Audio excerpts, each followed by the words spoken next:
Boas tardes, boas noites. Dando continuidade na leitura do livro A Caminho da Luz, e entramos naquela fase da história, século XIX, em que houve a Revolução Francesa, posteriormente Napoleão para estabilizar a França, tudo preparando para a reencarnação de Kardec.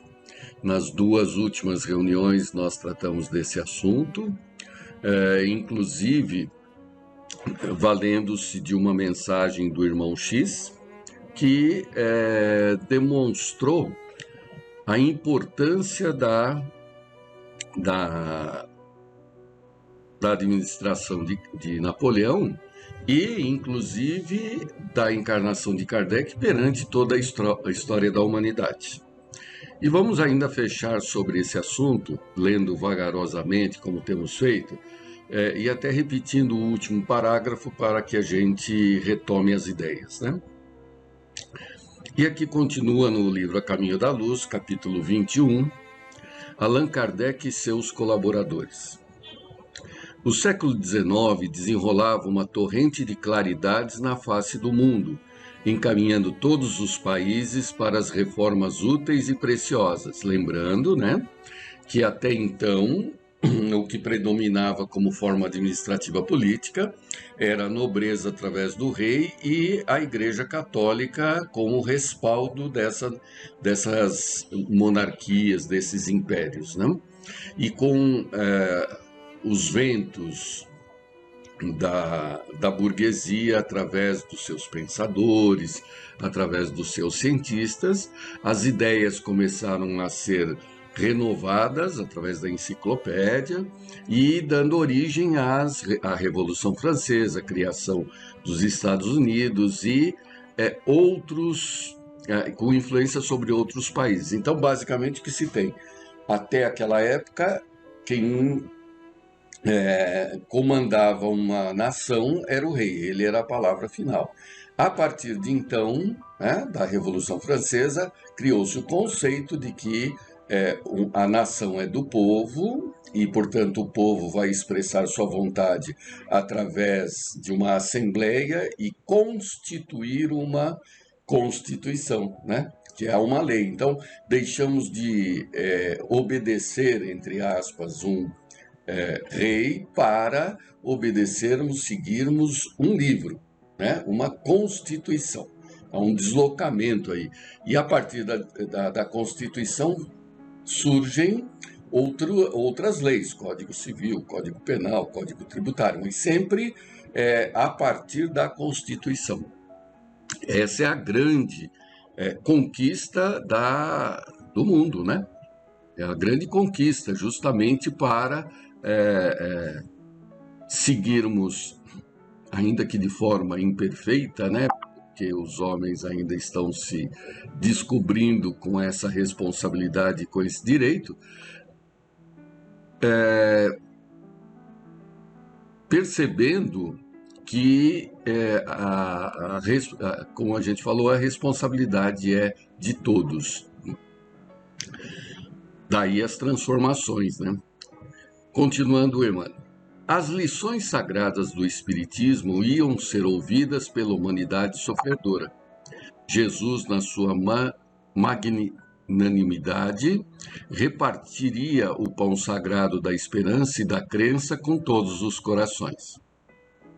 Allan Kardec, todavia, na sua missão de esclarecimento e consolação, fazia-se acompanhar de uma pleiade de companheiros e colaboradores, cuja ação regeneradora não se manifestaria tão somente nos problemas de ordem doutrinária, mas em todos os departamentos da atividade intelectual do século XIX.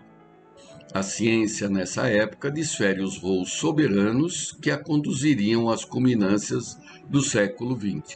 Comentamos da última vez que foi a explosão, né, praticamente, do estudo científico, a partir do século XIX.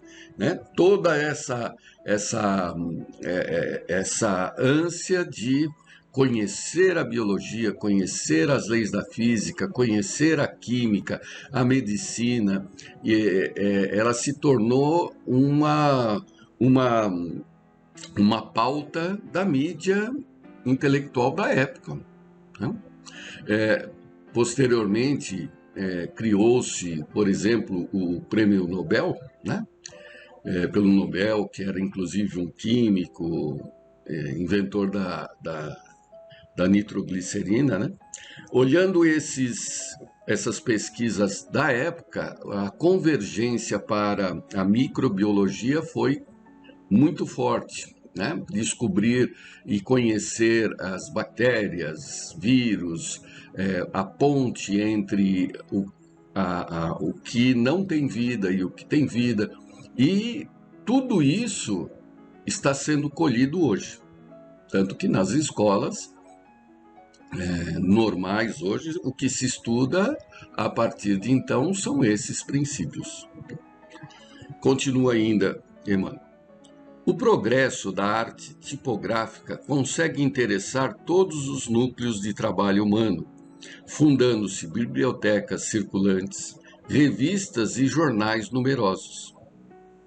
A facilidade de comunicações com o telégrafo e as vias férreas estabelece o intercâmbio direto dos povos. Só aqui, né? Aqui é uma ocupação geográfica, né? Porque os deslocamentos até então eram através de cavalos e as limitações são grandes, né? Com a invenção do telégrafo,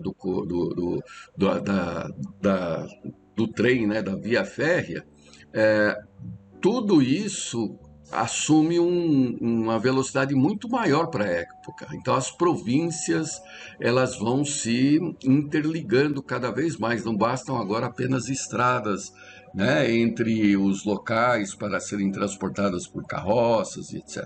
Não, a linha férrea, né, o trem, ele foi muito importante para essa ocupação e disseminação de ideias dentro de uma geografia mundial, principalmente na Europa, depois nos Estados Unidos, né? O Brasil é um pouquinho diferente a situação por questões políticas, mas nesses locais isso permitiu que as pessoas fossem transportadas a distâncias maiores e a distâncias maiores e com mais velocidade, e junto com as pessoas vão suas ideias, seus livros, seus conhecimentos. A literatura enche-se de expressões notáveis e imorredoras. O laboratório afasta-se definitivamente da sacristia, intensificando as comodidades da civilização.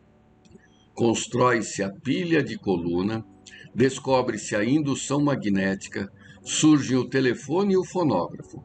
Aparecem os primeiros sulcos no campo da radiotelegrafia. Encontra-se a análise espectral e a unidade das energias físicas na natureza.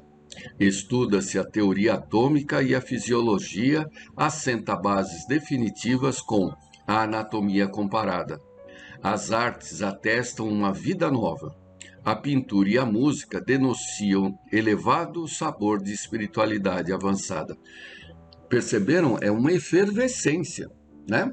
A espiritualidade superior, através dessas renovações de ideia,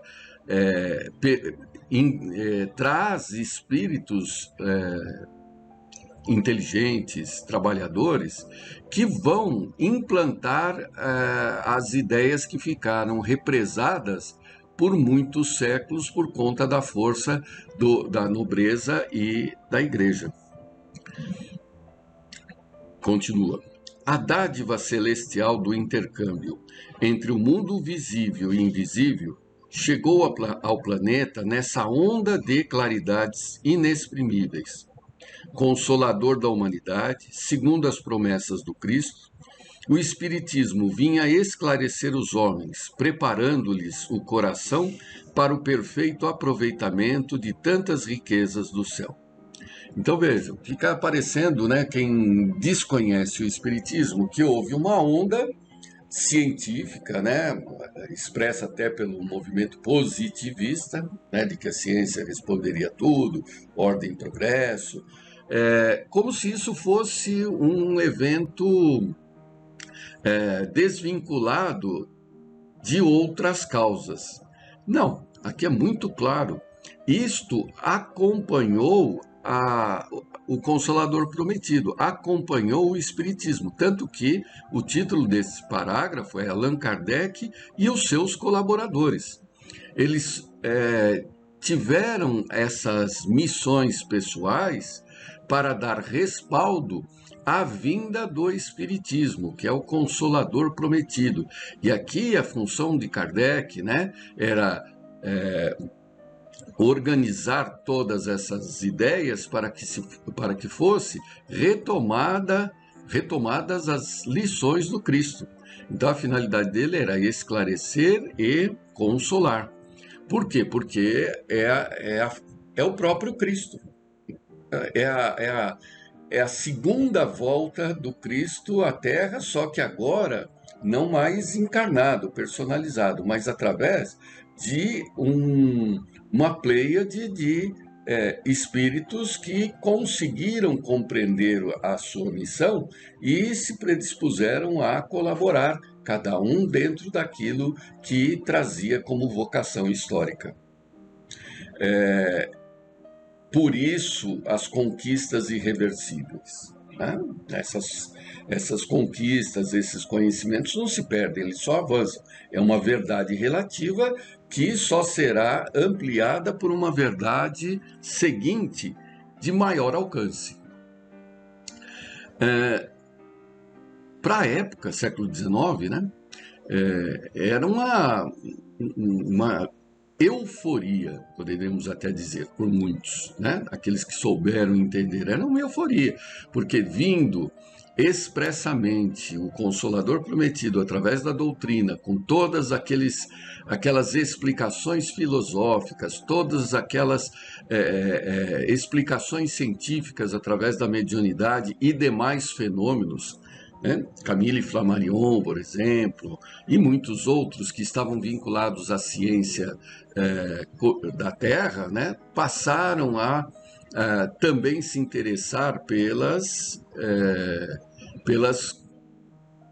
informações, pelos fenômenos espirituais, né? William Crookes é um dos grandes nomes da química no estudo do átomo. William Crookes. E depois ele enveredou para o conhecimento dentro da doutrina, dentro dos fenômenos espíritos. Isso não era incomum, né? Isaac Newton também, nos séculos anteriores, também tinha esse viés religioso, né? Místico, entre aspas, né? Místico no sentido de o que é que existe além da física. A física é o mundo que existe, né? São os fenômenos naturais. O que está além da matéria é a metafísica.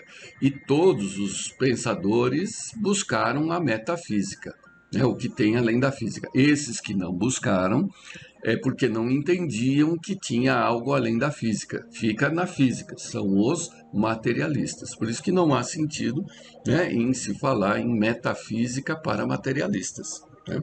O que são os materialistas? Aqueles que entendem que todos os fenômenos do mundo, até os sociais, eles têm começo, meio e fim na própria matéria, no próprio corpo, na própria vida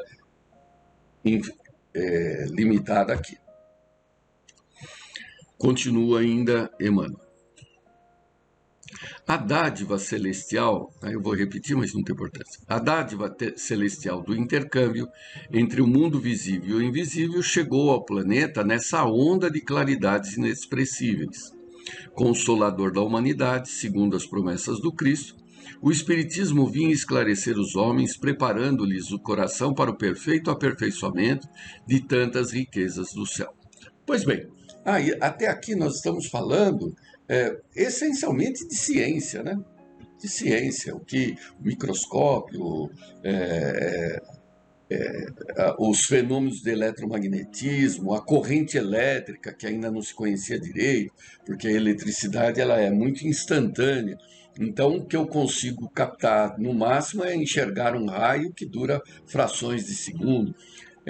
Eu acumulo energia elétrica através da fricção, né, através do esfregamento, mas a hora que eu encosto essa corrente elétrica, ela passa rapidinho e não consigo analisar.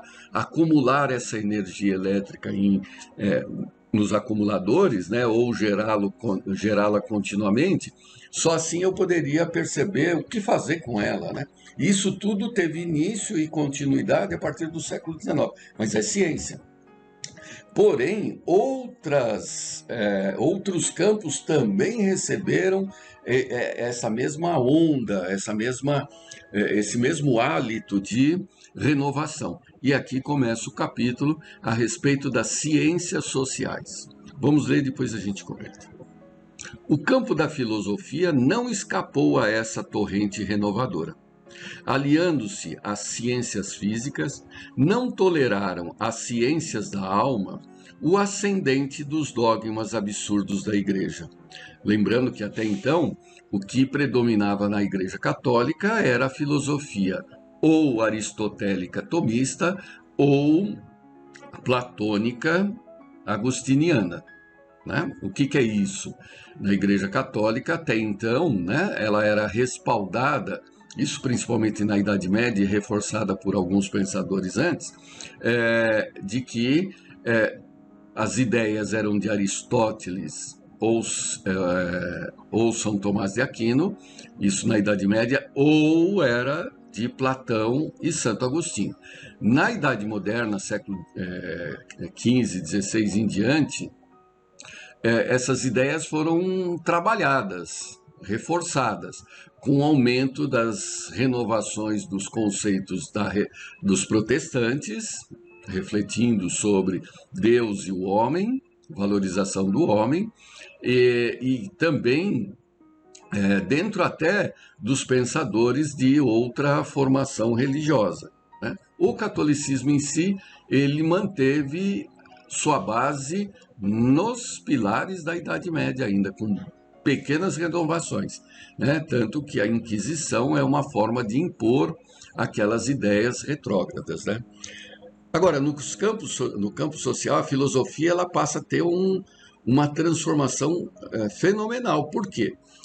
Os pensadores aí da enciclopédia, Voltaire, Rousseau e tantos outros, eles deram início a essa renovação e vieram os demolidores dessas ideias anteriores, né? Ainda que com conotação até materialista, serviram para quebrar essas ideias fortes da Igreja Católica. Então você quebra o mundo das ideias, ainda que em favor do materialismo, mas isso gera uma reflexão que começou naquele século e se estende até hoje, né? Então vamos lá. O campo da filosofia não escapou a essa torrente renovadora. Aliando-se às ciências físicas, não toleraram as ciências da alma o ascendente dos dogmas absurdos da Igreja. As confissões cristãs, atormentadas e divididas, viviam nos seus templos um combate de morte. Longe de exemplificarem aquela fraternidade do Divino Mestre, entregavam-se a todos os excessos do espírito de seita. A filosofia recolheu-se, então, no seu negativismo transcendente, aplicando às suas manifestações os mesmos princípios da ciência racional e materialista.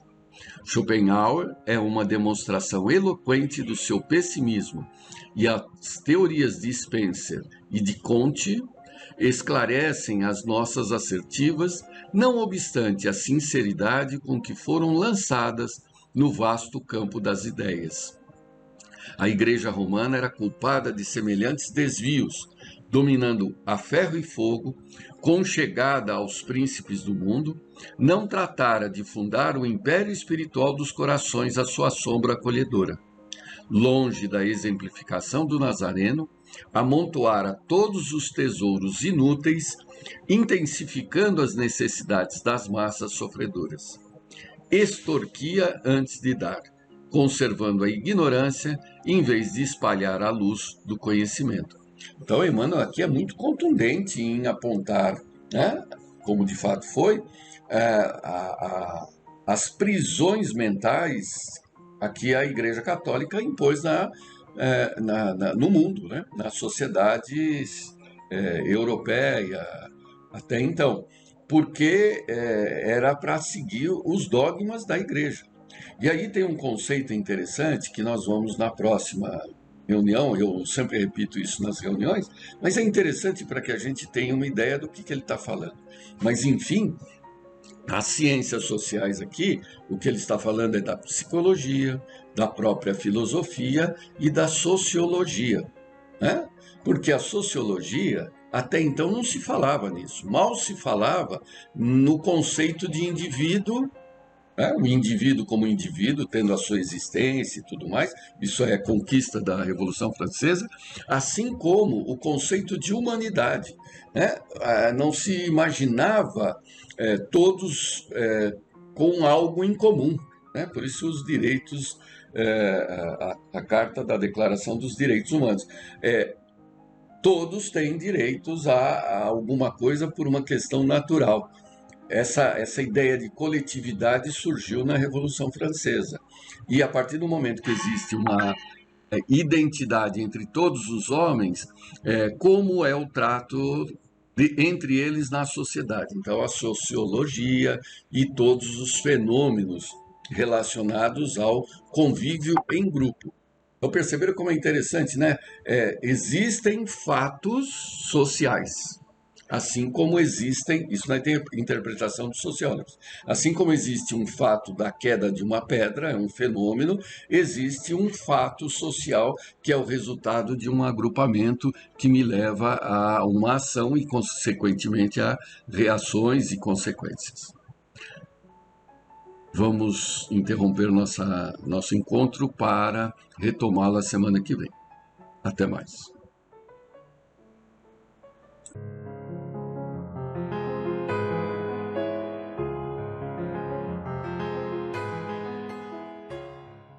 Que a paz de Jesus possa estar presente em nossos corações agora e sempre, rogando a Deus nosso Pai, que nos assista em mais esse estudo, através da leitura, reflexão, dos livros da codificação do Espiritismo.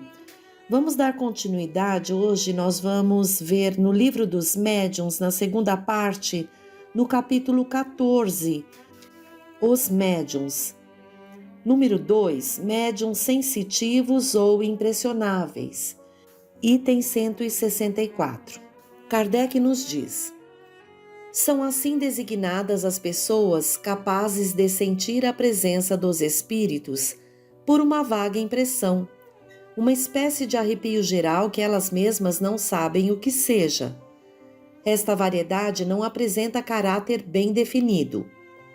Todos os médiuns são necessariamente impressionáveis, de maneira que a impressionabilidade é antes uma qualidade geral do que especial. É a faculdade rudimentar indispensável ao desenvolvimento de todas as outras. Difere da impressionabilidade puramente física e nervosa, com a qual não se deve confundi-la, pois há pessoas que são neuricamente sensíveis e sentem mais ou menos a presença dos espíritos, ao passo que outras muito suscetíveis absolutamente não os percebem. Essa faculdade se desenvolve com o hábito e pode atingir uma tal sutileza que a pessoa dotada reconhece pela sensação recebida não só a natureza boa ou má do espírito que se aproximou, mas também a sua individualidade, como o cego reconhece por um certo não se sabe o que, a aproximação desta ou daquela pessoa. Ela se torna, em relação aos espíritos, um verdadeiro sensitivo, Um bom espírito produz sempre uma impressão suave e agradável. A de um mau espírito, pelo contrário, é penosa, angustiante e desagradável. Tem como que um cheiro de impureza.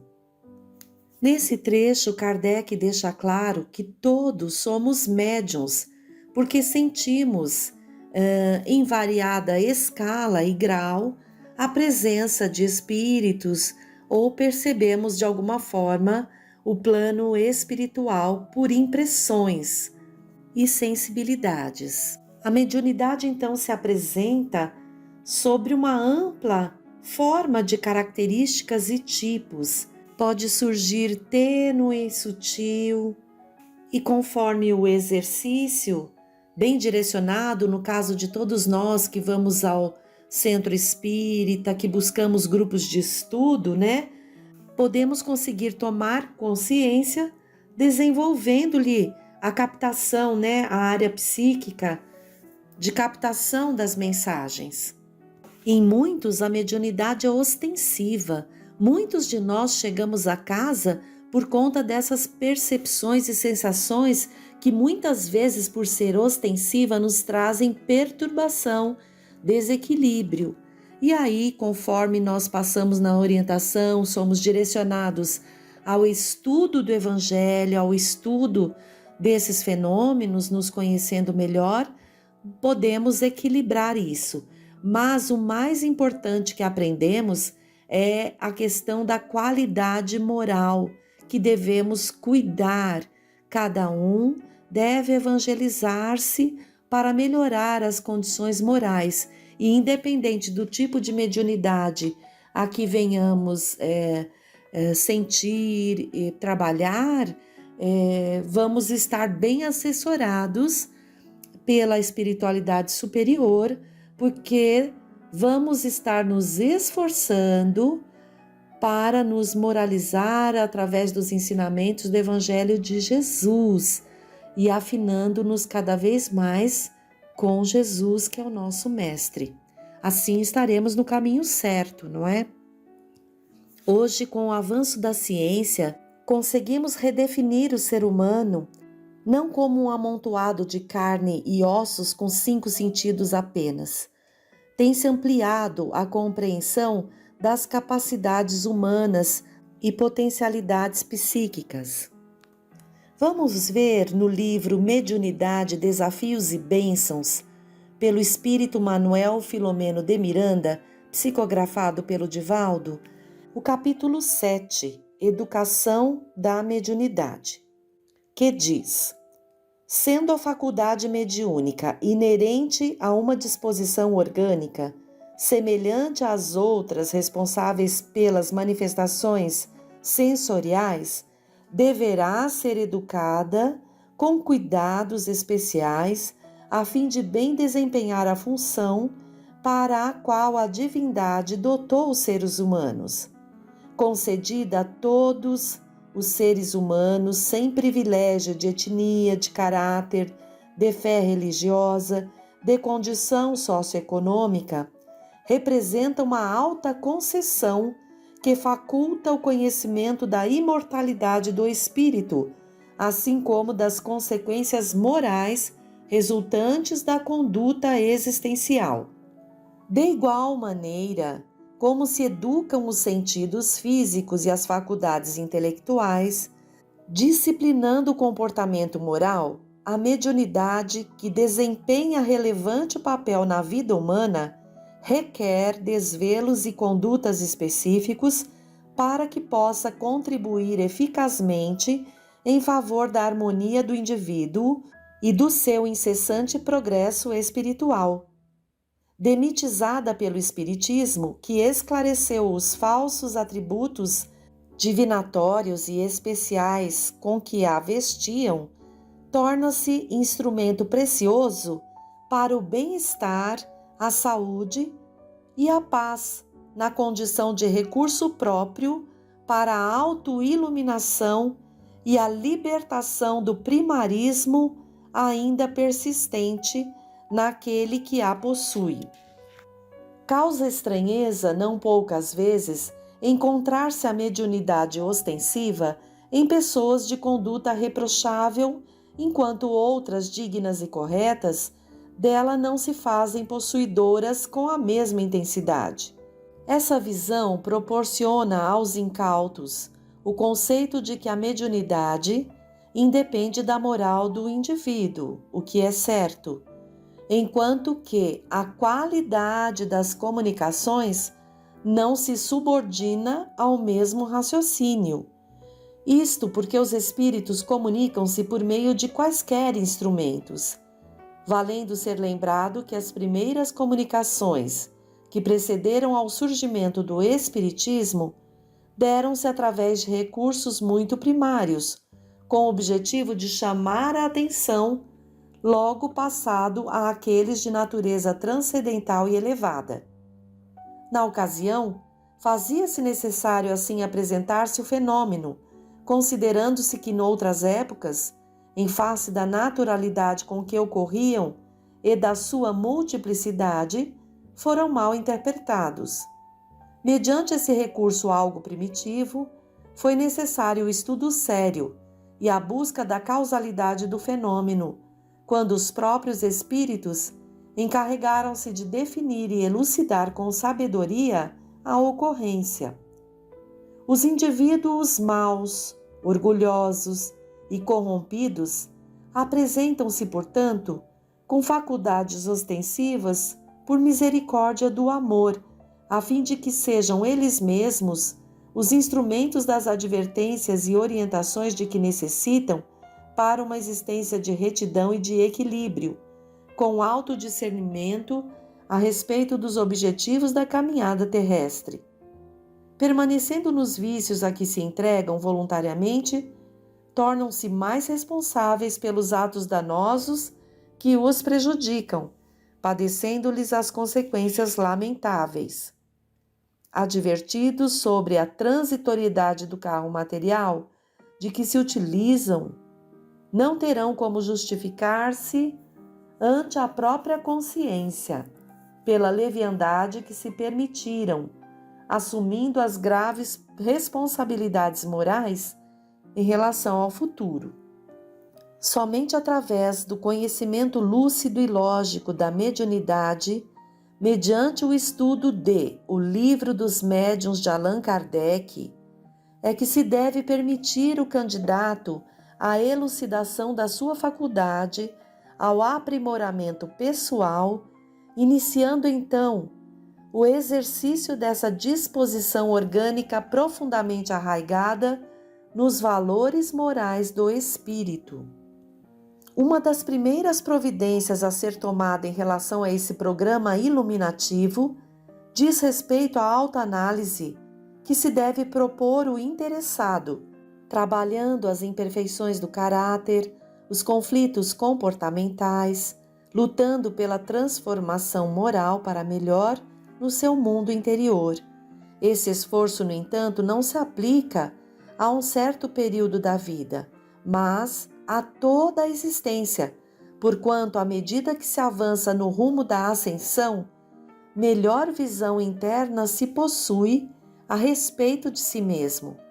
Quanto mais esclarecida a pessoa se encontra, mais facilmente observa as imperfeições que possui, dando-se conta de que necessita ampliar o esforço a fim de as superar. O contato com os espíritos em equilibrada frequência faculta a percepção da lei dos fluidos, mediante a qual torna-se factível a identificação dos comunicantes em decorrência das sensações e das emoções experimentadas. Cada comunicante é portador de vibrações especiais, assim como ocorre na Terra, caracterizando-se cada qual por determinados hábitos e mesmo pelos seus condicionamentos. A observação do conteúdo das mensagens também é de salutar efeito, analisando-o e aplicando-o em si mesmo, quando expresse orientação e direcionamento propiciadores de felicidade. Os médiuns sérios devem sempre aceitar para eles próprios, em primeiro lugar, as mensagens de que se fazem instrumento, assim aprimorando-se e crescendo na direção do bem. À medida que se tornam maleáveis às comunicações, essas mais expressivas se fazem, proporcionando melhor qualidade de filtragem do pensamento que lhes é transmitido.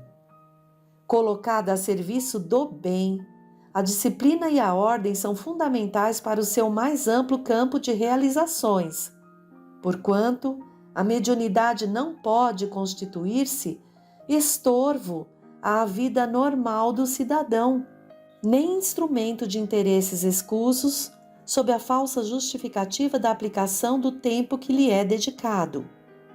O aprofundamento das reflexões, alcançando o patamar da concentração tranquila, faculta a ideal sintonia com os espíritos que se comunicarão, diminuindo a interferência das fixações mentais, dos conflitos perturbadores, melhor exteriorizando o pensamento e os sentimentos dos comunicantes.